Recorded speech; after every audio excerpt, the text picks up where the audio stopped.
What's going on, everybody? Welcome to episode 1 of the High Life Reel. I am Bill Rom, Josh Shapiro. and we are getting to our number one topic of the day, the headliner. The headliner of this week is the Celtics win streak has gotten to 16 straight. What do you think?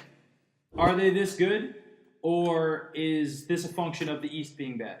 I think they're this good. I think it's one of those things, again, where you see where you play for a cause and for a reason. Like we just saw with the Houston Astros, they played for a whole city, and they put it on their back. They're playing for Gordon Hayward, and, they're going to – honestly, I wouldn't be surprised if they take it all this year. I'm just going to throw that out right away. Oh, man, that's big. That's right away. I'm throwing it out. I think that the Gordon Hayward injury that night killed them, right? It was a close game, and then the Cavs didn't want to lose.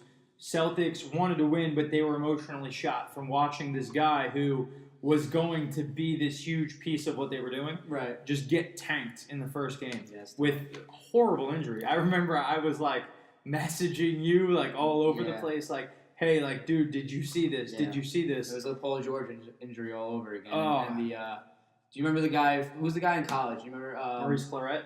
No, the guy in basketball for Kentucky, or he landed in the NCAA tournament. Forget. Same thing though.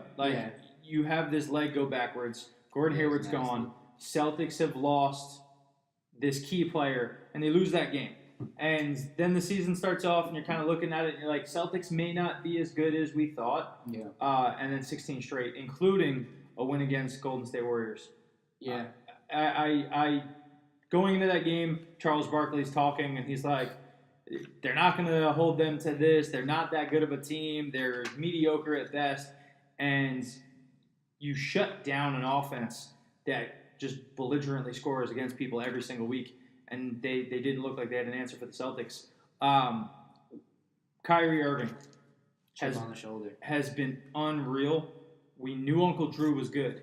But he knew something about himself that he needed to get away from LeBron to show that I can do some stuff. And maybe Kyrie is the best player in the league.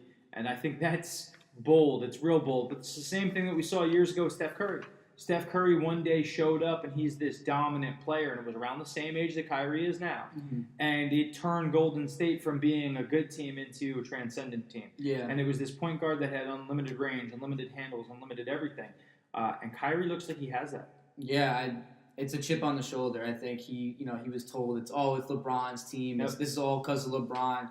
It's that, hey, I'm Kyrie Irving. I'm just as good as LeBron, if not better, in my head. So he's out here to show the world that's what he's about. And as we've seen, he's definitely masked Kyrie has been something to watch. First it's Hoodie Mello, now it's masked Kyrie. Mm-hmm. But players that I think that got kind of pushed to the side in the thought process when you sign Gordon Hayward, you think, okay, they're going to have Kyrie. They're going to start. Maybe they'll start Jaylen Brown. Maybe they'll have Hayward. You don't expect other players to be these huge contributors. And Jaylen Brown has been absolutely fantastic. He's getting about 17 points, 7 rebounds a game out of the shooting guard spot for them. And Jason Tatum is another guy scoring about 14, 15 points a game. Top 5 draft pick, could have been maybe the most complete player coming out in the draft.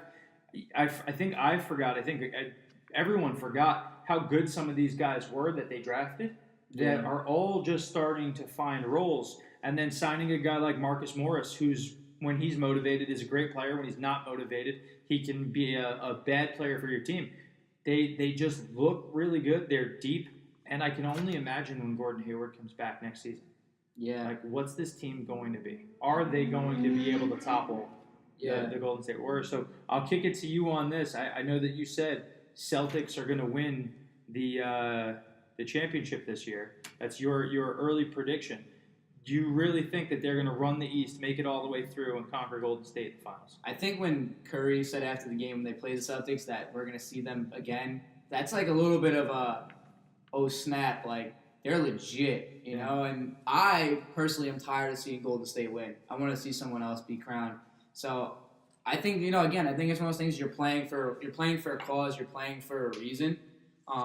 Even Jaylen Brown we saw on Thursday night when his best friend was killed. he said I came out and I played for his spirit, and the dude, scored 22 points, team high for that night. Like, he's gonna be playing for his best friend all season long. Yeah. You're gonna have the whole Celtics team playing for Gordon Hayward all season long. We saw it again back when Boston Strong came out in the Red Sox. Yep. It's a cause. Gordon Hayward's a cause. It may have been a blessing in disguise. Yeah.